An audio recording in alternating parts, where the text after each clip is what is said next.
gabayaa jaarsa itti filatan asiin dura dhageettanii beektanii yoo hin dhagahin dhagaa. Gabaa tana dhayitee jaarsa sii ta'u filachuudhaaf isteeppii jahatu jira. Isteeppii tokkoffaa yoo seente yookaan fooqii tokkoffaa yoo seente gara fooqii lammaffaa taruu dandeetta malee gara fooqii isaa gaditti deebi'uu hin dandeettu. Yaani masalan yoo sadii geettee lamatti deebi'uu barbaadde filannoon lamaa sitti tolee deebi'uu hin dandeettu. Sadiirraa gara afur taruu dandeetta yookaan sadii masanitti kama sadii san filattaa jechuudha. Waliigallee tole. San booda intalli takka hin seente. Wayita seentu fooqii jalqabaa irratti akkana barreeffama jedhu argite. Dhiirri doora kana keessa jiru yookaan fooqii kana keessa jiru hundi isaaniitu hojii qaban. Hojii qabani jette. Meeqa itti aanu arga jette. San booda fooqa itti aanutti dabarte. Fooqa itti aanutti yoo dabartu dhiirri doora lammaffaa kana keessa jiru hundi isaaniitu hojii qabanii ijoollee daa'imallee jaalatan. Bareeda. Mee sadaffaa keessa maaltu jira jettee gara sadaffaa ol baate. Yeroo gara sadaffaa ol baatu ammoo dhiirri doora sadaffaa keessa jiru ammoo hojii qabanii daa'imas ni jaalatanii yaani yoo argatan jechuudha. Daa'imas ni jaalatanii akkasuma shakliin isaanii bifti isaanii baay'ee bareedu jira. Waaw. Wallahi bareeda waan dhiirarraa barbaadu hundaa hin qaba. Mee gara afuraffaa haa deemnu jette. San booda gara afuraffaatitti ol baate. Doora afuraffaa keessatti ammoo akkana jira.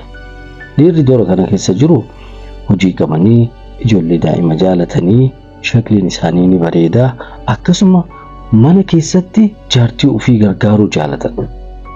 Hojii manaa keessatti jaartii ofii gargaaruu jaalatan. Waaw.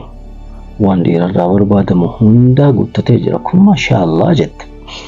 San booda afuritti hafuuf kajeeltee wallahi shanaffaa caalu jiraachuu jettee gara shanaffaa ol baate.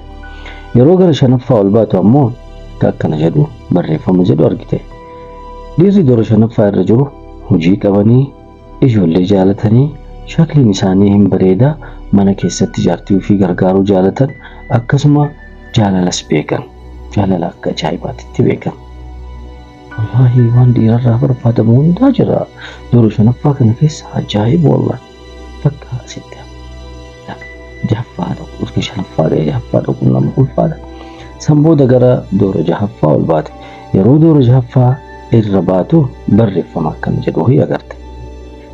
Ati miliyoona 32ffaa dubartoota doora jahaffatti qabaman keessaa ati miliyoona 32ffaa fi 456 irra jirta.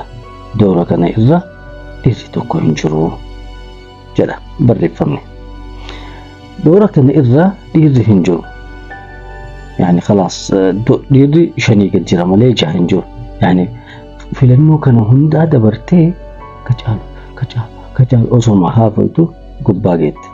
Kana jechuun dubartii takka waan namaaf feete osoo gooteef waan qabdu mara osoo itti kenneete duraa fi duuba waan qabdu hundaa osoo kennitee fi waan isin barbaaddu fedhii isin barbaaddu sanii fi waan isin nyaadde abadan gootuuf hin dandeettu. Kana hundaa gootee fi waan isin barbaaddu hundaa gootee bowwaa malee maal irraa arganne siin jette.